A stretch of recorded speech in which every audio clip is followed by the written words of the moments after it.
지지도 반등의 탄력을 받은 미래통합당이 이번에는 특위를 구성해서 호남 끌어안기에 나섭니다. 미래통합당 국민통합특별위원회 위원장을 맡은 정운천 의원을 국회를 연결해서 얘기 나눠보도록 하겠습니다.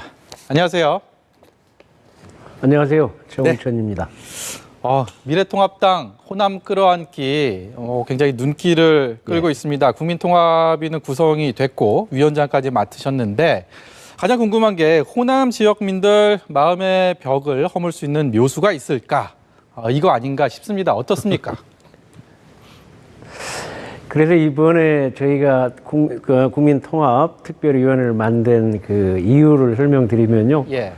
이번 21대 국회에서 우리 호남의 지역구 의원, 현역 의원을 한 명도 못 냈어요. 네. 특히 또 후보조차 낼 수 없는 그냥 우리 통합당의 불모지대가 됐는데 이거를 극복하지 않고는 뭐 지역 통합을 통한 또 국민 통합까지 그리고 우리 통합당이 전국 정당으로서 역할을 제대로 나갈 수 있는 그 바로메타가 우리 호남을 어떻게 불모지를 개척을 하느냐. 거기에 제가 이제 10년 동안 거기 있었고 또 국회의원에 당선됐고 해서 저한테 그 임무를 주신 것 같습니다. 네, 그 말씀하신 것처럼 통합당을 전국 정당이라고 하기에는 지난 총선 결과를 봤을 때는 굉장히 좀 부족함, 아쉬움이 남고 그렇기 때문에 변화를 이끌어내야 될 텐데 그 통합위원회가 특위가 무엇이 가장 큰 그 변화를 위한 선결 과제라고 보고 계십니까? 제가 10년 동안 이렇게 한나라당, 새누리당 그리고 이 통합당까지 내다보면 좀 뭔가 전당대회 때는 뭐 좀 하는 것 같았지만 진정성 있게 이렇게 달려 들어가지 못했습니다. 한 예로 이번에 그 수해 피해가 나서 첫날 김종인 위원장, 둘째 날 주호영 대표, 셋째 날 저하고 함께 예결위에서 또 가고 넷째 날은 300명이 가서 경상도 말씨 쓰는 사람들이 가서 직접 이렇게 수해 현장에서 봉사를 하니까 이렇게 할 수 있는 거구나 해가지고 굉장히 감동을 드렸어요. 막 이렇게 이제 진정성 있게 현장에 들어가자. 그러기 위해서는 지금 이제 구체화 시켜야 되겠습니다만은 영남을 중심으로 한 현역 의원들이 제2 지역구 운동으로 호남으로 달려가는 것도 하나가 있고요.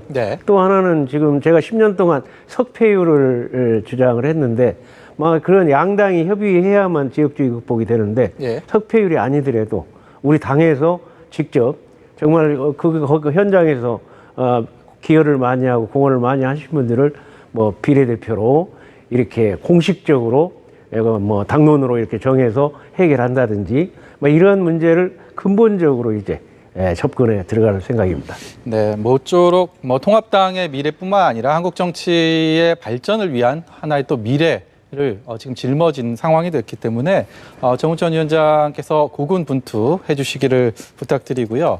오늘 오후에 정치권의 가장 뜨거운 뉴스 중에 하나가 청와대와 미래통합당과의 과연 그 대통령과 김종인 위원장이 만날 것이냐 여기에 대해서 청와대에서 굉장히 전향적인 입장을 내놨습니다. 이 뉴스 접하셨을 텐데 어떠셨습니까? 어떻게 보고 계십니까? 그러니까 청와대나 이제 어떤 그 거대 여당의 자세가 중요합니다. 그분들이 정말 협치를 해서 우리 당을 인정하고 어떤 일을 풀어나가는데 협치를 통해서 하자고 하면 사전에 그렇게 어떤 초청을 하든 협의를 하든 할 때 사전 현안을 가지고 이렇게 논할 테니까 한번 만나보자 하는 거 진정성을 주셔야 되거든요. 근데 뭐 지금 집권 여당이나 뭐 청와대에서 할 때는 꼭 뭐 점심이나 한번 먹자는 그런 정도의 그 말을 가지고 그런 진정성 없는 거 가지고 이렇게 접근하니까 매사가 어려운 거죠. 결국은 사람이나 정당이나 또는 모두가 다 진정성 있게 상대를 인정하고 공감할 때 그때 협치가 일어나는 거 아니겠습니까?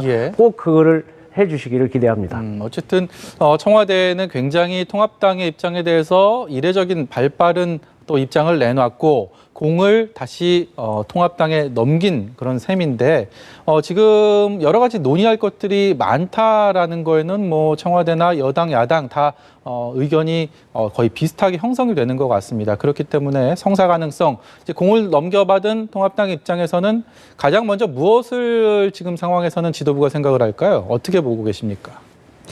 뭐 제가 보기에는 이번에 현장의 수해 피해를 가서 보면 너무 절박했고요. 예. 섬진강 지역의 그 피해는 수십 년 동안에 이런 피해가 없었어요. 그 피해 구제를 어떻게 해야 할 것인가 하는 문제도 있고, 지금 당면 과제인 부동산 정책 문제, 이런 거는 모든 국민들이 다 연결이 돼 있는 거기 때문에 이렇게 졸속으로 3법을 결론 내놓고 이렇게 추진하고 나가는 것은 네. 도저히 있을 수 없는 일이고, 그러한 문제를 좀 더 국민들을 위해서 열어보는 현안으로 협의를 했으면 저는 좋을 것 같습니다. 네, 이게 예정이 없는 질문인데요. 수해 피해 복구 활동 지금 말씀을 하셔갖고 이게 이제 통합당의 이번 활동들이 상당히 많은 분들에게 또 울림을 줬습니다. 실제로 그렇기 때문에 정운천 의원께서 수해 복구 활동을 하시면서 현장에서 느꼈던 어떤 소회나 그리고 에피소드 좀 소개해 주실 게 있다면 어떤 게 있는지 여쭤보고 싶습니다. 이번 마지막에 한 300명의 우리 현역 의원 29명하고 300명의 우리 당원들이 갔는데, 거기 가서 경상도 말이 막 나오니까 여기 어디서 왔습니까? 어디서 왔습니까? 우리가 그러면서 그 농민들이 의아해하고 아주 좋아하는 그런 걸 봤고요. 특히 이제 15년 동안 우리 이렇게 피해 대책으로 지원하는 그거가 침수 피해가 되면 옷가지니 냉장고니 뭐니 다 없어지는 건데, 다 파괴되는 건데, 거기에 100만 원이 15년 동안 지원하는 걸로 돼 있거든요. 이런 피해 지침이 말이 안 되죠. 최소한 5배, 6배를 주어서 현실적으로 피해 주민들한테 공감대가 돼야만 재난지역 선포를 하더라도 어느 정도 공감대 있는 그 피해 주민들의 그 어떤 보탬이 되지 않을까. 그래서 근본적으로 피해 지침을 마련해야 되고요. 특히 우리 농민들이 가지고 있는 뭐 소 피해랄지 이런 걸 재해보험이 12%밖에 안 되니까 그 사각지대를 어떻게 해결할 것이냐. 또 예를 들면 농경지 피해, 또 그리고 그 외에 원예시설 이런 등등이 굉장히 중요한 그 주민들한테 실생활에 정말 중요한 건데, 그런 문제가 근본 대책이 제도적으로 지금 미비해 있어서 그것을 제도적으로 보완하고 거기에 재난지역 선포를 통해서 피해 주민들이 혜택이 될 수 있도록 그렇게 노력할 생각입니다. 네, 지금 화면상으로도 얼굴이 좀 까무잡잡하게 이렇게 타신 게 수해복구 활동 열심히 하셨다 이런 생각이 듭니다. 임시국회 오늘 문을 열었습니다. 8월 임시국회 열었고 그 사이에 민주당의 의석은 176석, 통합당 103석, 의석수는 그대로인데 여당은 여론조사상으로는 좀 하락세가 눈에 띄고, 그리고 제1야당은 상승세가 눈에 띄는 상황에서 다시 국회에 앉게 됐습니다. 그렇기 때문에 야당이 이번엔 좀 무기력하지 않고 좀 힘 좀 낼까 이런 생각하시는 분들 많이 계시는 것 같은데 어떻게 보고 계십니까? 굉장히 열패감에 빠져 있다가 이번에 지지율이 올라가니까 전부 활기가 좀 난 건 사실입니다.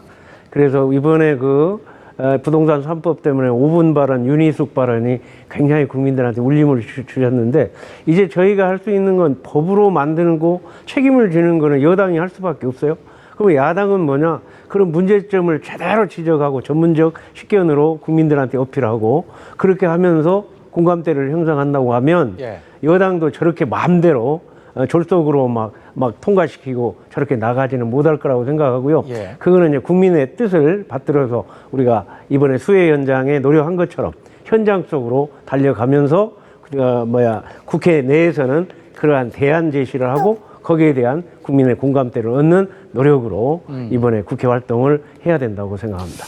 네, 물론 그 다양한 평가와 분석들이 뒤따르고 있는데 어찌됐든 간에 통합당의 지지율이 상승세를 타고 있다라는 부분은 부인할 수 없는 사실이라고 저희가 전제를 했을 때 과연 이유는 무엇일까? 가장 큰 원인은 무엇일까? 여러 가지 평가들이 나올 것 같거든요. 정 의원께서는 어떻게 보고 계십니까? 아무래도 지금 우리 민주당의 과욕, 또 민주당의 독주, 민주당의 국회 독재, 이런 걸 국민들이 도저히 용납이 안 되는 거죠. 우리 국민들이 너무 현명하셔서요, 너무로 기울어지면 안 된다는 거를 민주당이 알았으면 이렇게 안 할 텐데 너무 독주하다 보니까 국민들이 화가 난 거고, 특히 부동산 3법 같은 경우는 사실 국민 전체에게 피해와 혜택을 주는 그런 영향력 있는 법인데 이거를 예. 아무런 현안 토의 없이 그냥 통과시킨다고 하면 예. 과연 민주당을 국민들이 인정하겠습니까? 예. 그 덕이 가장 큰 것 같고요. 또 우리 통합당으로는 상임위원장까지 내던지고 사실 우리는 뭐가 할 수가 없는 상태에서 정말로 현장에 필요한 일들 또 국회에서 그 문제를 과감하게 전문적으로 지적하는 일들 이런 걸 통해서 국민들이 저에게 힘을 내라. 네. 그래야 균형이 잡힌다 하는 그러한 뜻으로 받아들이고 있습니다. 그 말씀을 역으로 생각하면 통합당이 잘했다기보다는 민주당이 좀 못했다 이렇게 요약이 되지 않나 싶은데 그렇다면 이 분위기에 통합당이 좀 안주해서는 안 될 거 아닙니까? 통합당이 잘해서 올라가야지 그 지지율이 좀 더 견고하게 이어질 텐데 이 지금 상황은 민주당이 잘하면 다시 통합당은 제자리로 갈 수도 있다라는 그렇게도 좀 볼 수 있기 때문에 여기에 대해서도 좀 견해가 궁금합니다. 예, 부분적으로 충분히 인정하고요. 뭐 민주당이 잘못해서 우리가 지지율이 올라갔다는 건 분명한 사실입니다. 그러나 이번에 예를 들면 홍수 피해가 났을 때 과거에 없던 통합당이 정말 현장으로 뛰어들어서 국민들에게 울림을 주셨듯이 그런 게 이제 지지율을 올리는데 우리의 진정성을 드린 거죠. 또 정치의 요체가 국태민안인데 국가가 태평하고 국민들이 편안해야 되는데 지금 다 불안해하고 있지 않습니까? 예. 이 불안해하고 있는 거를 해결 방법이 뭔가를 찾아서 현장 속으로 달려가야 되고 또 제가 지금 국민통합 특위위원장이 된 것도 그런 현장 속에 가서 가장 지금 문제점인 지역주의 극복을 통한 동서통합, 국민통합을 해나가는 일들도 국민들이 박수를 쳐주실 거라고 저는 믿습니다. 네, 오늘 어느 일간신문에서 김종인 위원장의 타이밍의 리더십이다라는 제목을 뽑았더라고요. 이게 보니까 기본소득에 대해서도 김종인 위원장 먼저 선수를 치고 수해 복구할 때도 굉장히 발빠르게 또 호남을 갔었고 이 김종인 비대위가 워낙 탄생하는데 여러 가지 우여곡절을 겪었기 때문에 성과가 이 정도까지 있을 것이다, 이 정도의 호평을 받을 것이다라는 것은 의견이 굉장히 엇갈렸었는데 현재까지의 당내 분위기는 좀 어떻습니까? 지금 이번에 지지율 올라가는 것도 그렇지만 사실 여야를 불문하고 또 이념을 불문하고 정말 국민들이 원하는 그거를 한 이니셔티브를 먼저 쥐고 나가는 우리 위원장님의 그걸 보면요. 저는 이제 4강 때 히딩크 감독을 불러들여가지고 우리 축구 4강처럼 그냥 비례 5선을 하신 지금까지 우리 현대사를 관통하고 계신 분이로서 지금 위기 속에 우리 통합당을 구해내고 또 발전시켜 나가는데 가장 지금 적절한 그러한 행동과 적절한 이니셔티브를 쥐고 이렇게 가시는 걸로 봐서 많이 이제 그런 반대쪽보다는 이제 또 전부 의견이 통합적으로 힘이 모아질 거라고 저는 생각합니다. 예, 마지막으로요. 지금 전국적으로 코로나19가 다시 재확산세를 이어가고 있는 상황인데 사랑제일교회에 대한 우려도 있고요. 그리고 지난 광복절 집회에 대해서도 우려가 있습니다. 통합당이 물론 여기에 대해서 심각한 우려를 표명을 했고 용납할 수 없는 행동이라고 했는데 그럼에도 불구하고 통합당이 좀 더 빨리 선을 그어야 되지 않느냐라는 좀 아쉬운 비판의 목소리도 있습니다. 여기에 대해서 어떤 견해 갖고 계십니까?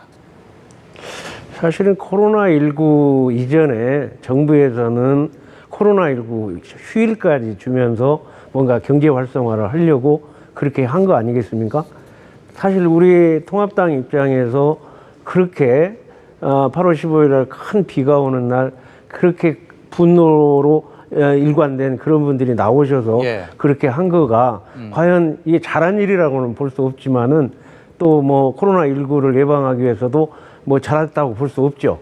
그러나 우리 여당이나 정부에서는 그걸 비판할 게 아니라 왜 그렇게 수만 명이 거기에 이렇게 자발적으로 이렇게 나오게 됐는가를 보고 그분들의 분노, 그분들의 불안을 어떻게 풀어줄 것인가 하는 거를 더 전제적으로 나가야죠. 네. 그 외피적인 것만 가지고 정쟁적으로 풀어나가는 건 옳지 않다고 생각합니다. 네, 오늘 말씀 고맙습니다. 바쁘신데 이렇게 시간 내주셔서 감사합니다.